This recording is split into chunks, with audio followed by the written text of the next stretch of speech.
Hi again. This video is about winter work.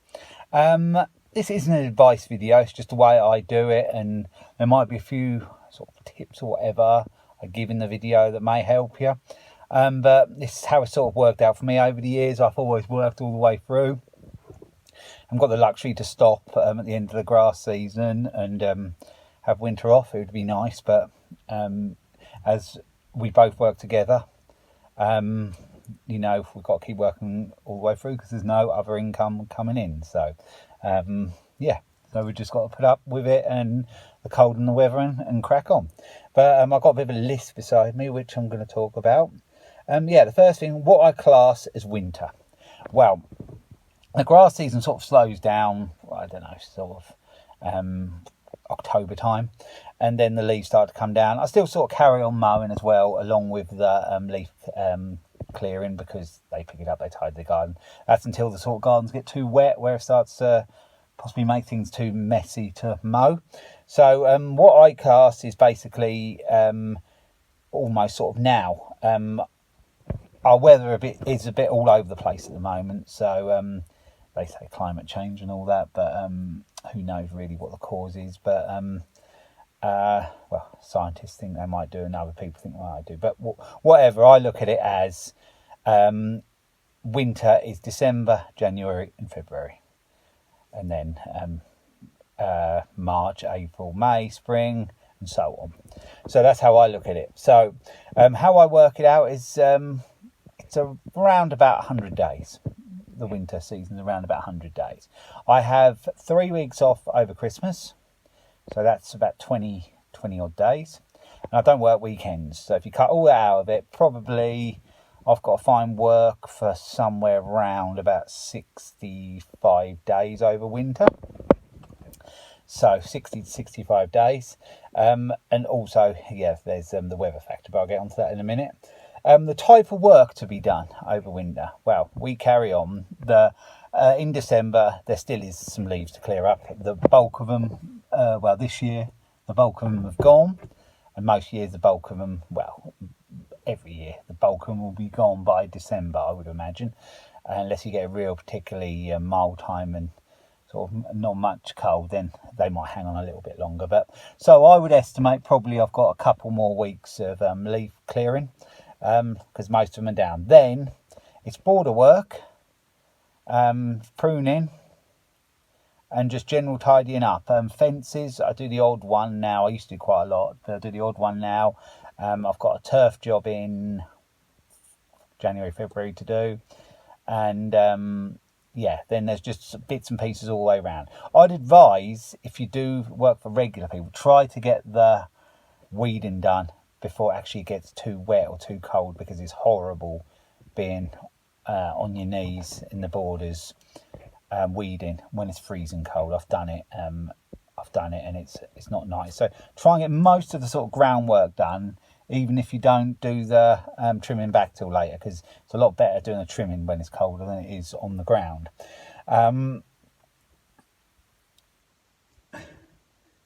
Just reading what I do. I've got a few regulars to carry on, 4 or 5 to carry on, and they give me quite a bit of work to carry on through the winter, and it's just them sort of jobs I said, just basically clearing up and that. So what's the next one? Getting and looking for work in winter. Well, I've been quite lucky actually, because my jobs have really just sort of come along. But it's quite good. I always think it's a good sign if someone phones you in winter to do gardening work, because a lot of people I've found, as soon as the grass stops, they sort of shut up shop with the garden. It's as if they haven't got one, and then they don't worry about their garden again until sort of March time. So they wouldn't want a gardener, because they just don't care about that time, because it's just weather's horrible or generally horrible, so they just don't go out there, so they're not going to enjoy it, so they don't worry about it. So they're not going to want to pay for a gardener every week, fortnightly, or fortnightly, etc., to come and look after their garden. But for bigger gardens, which I tend to have, the work does go on, and the people, I think 3 of my regulars have employed me sort of around January time. So that's always a good sign, because it means that they're looking at their garden and they're interested in their garden all the year round, not just the nice weather seasons. So I always think, a lot of people say don't look for work in January and that, but I think, yeah, I think you've got to try to sort of pinpoint it more, rather than say whack a load of leaflets all around the housing estates and that. I don't think that's going to be the sort of places you're going to be getting winter work, not really. Good thing is, if you're just in a household, someone moving in, they're going to be new to the house, so they're going to be interested in their new house, in their new property and everything, and the garden and everything. So they might want you to do a tidy up before it gets to spring. Wintertime, rural areas, in wintertime, with Google Earth and Google Street and that now, you can sort of look, and excuse me, Google Maps as well. You can zoom in to see where the bigger gardens are. So without actually, sometimes it's surprising what's behind a house. What you don't think a garden is nowhere near as big. I've got a few, and the gardens are a lot bigger than you'd actually think behind a house. So it's worth looking on there and then sort of pinpointing them, and worth putting a leaflet in, because you don't know, they might be looking for someone. It's going to always be harder to get work when the stuff isn't growing in the winter, but you don't know, they might want to tidy up. And if you're a gardener and you have to work all the way through, you've got to try to keep finding that work. Something else I was going to say. What was it? Oh yeah, it's a real good time for sort of like the borders and that as well, because when the weeds aren't growing, you can really get on top of them and get them sorted. That is, I find, the best time. So come spring, they're all pretty much sorted. So yeah, there's just a few things. Bad weather is the next on the list. Yes, over the winter you are, unless we're extremely lucky, you're going to get bad weather. It's not too, I don't get it too bad in my part of the UK. It's on and off really. I never really get a whole day like rain. It's sort of half the day rain, and then you can get out and that. But up sort of north and that more, yeah, it's a lot more, lot wetter and a lot colder as you sort of get up to the higher part of the UK, Scotland and that. Then even up that way you can find extra work, like probably Gritton and things like that, because they get a lot more harsh weather than we get down here. We don't get hardly any snow, if any, each year. So the weather is hit and miss down here. Obviously we do get cold weather, but down in the south it doesn't really affect us quite as much. And also the short days.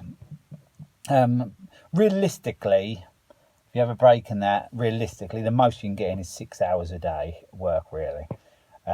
Might just be able to stretch out a little bit longer, but comfortably 6 hours a day in the winter. So it's gonna cut down the amount of work you can actually do, because you need daylight to do it, unless you want to work with a head torch, or you can rig up something on your blower or whatever, an integral light or whatever. But you really need daylight. So I don't think I'd fancy much weeding with a head torch, but I suppose some people put lights in and do it, but I've never known anybody do it yet. Next one. If you've got time off and you're a gardener, and you don't do a lot over winter, perhaps you're one of these lucky ones that don't have to work so much over the winter, or just work sort of part-time, whatever, is to learn to fix your own stuff. Because I won't actually be making money, but you'll be saving money, and you'll be learning as well. So basic services and basic repairs, which actually I'll mention that now. I'm going to start doing a series of videos on basic repairs and servicing. So watch out for that. But that's why YouTube's good, because, have a look on YouTube, have a look on Google, and a lot of problems and that you can fix quite easy. And it's better than paying these extortionate rates what the dealers charge to fix your stuff. I know under the warranty stuff you have to have it done by them to keep the warranty up, which is a little bit of a con really, because they know they've got you where they want you really, I think. But anyway, I don't really, you probably know I don't buy much new stuff, so so I don't have to sort of deal with the dealers much at all. It's better never for repairs either. So yeah, that's a good thing. You know, just learn bits and pieces over the winter. Read up about other stuff about the garden if you don't know. There's always something you don't know. You know, no one knows everything. So, but yeah, learn how to fix your own stuff. And the next one, where should we go now? Holiday and time off. I've already mentioned that I have time off in around Christmas, 3 weeks, but also as well, I'm going to probably do another video of this about having time off, but I'll just quickly go into it now. It's a good time to have a holiday. You have to travel a bit further away if you want the sun. Probably Canaries or something is about one of the nearest.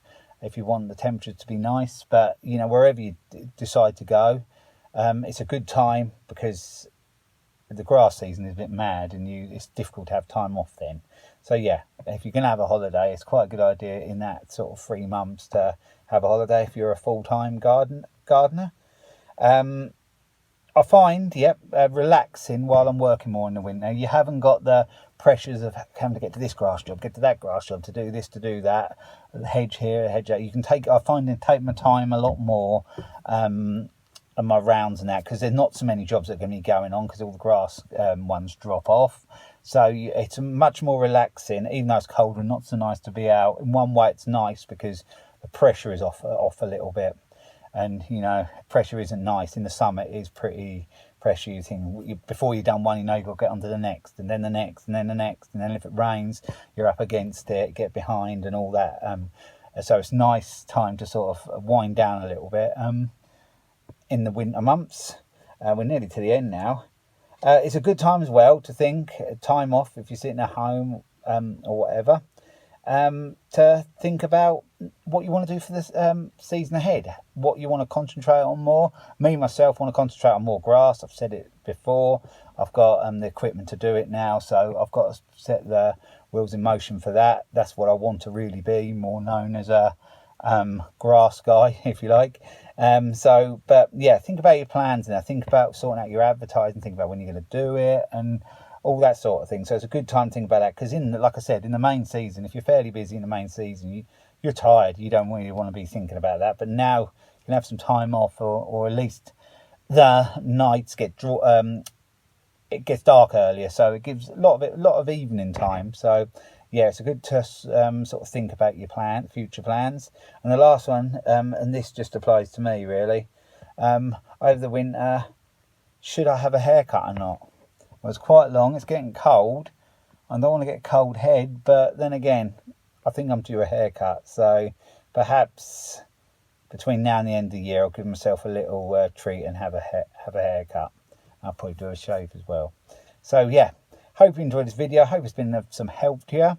And yeah, there'll be some more videos coming along soon. So thanks for watching, and see you for now.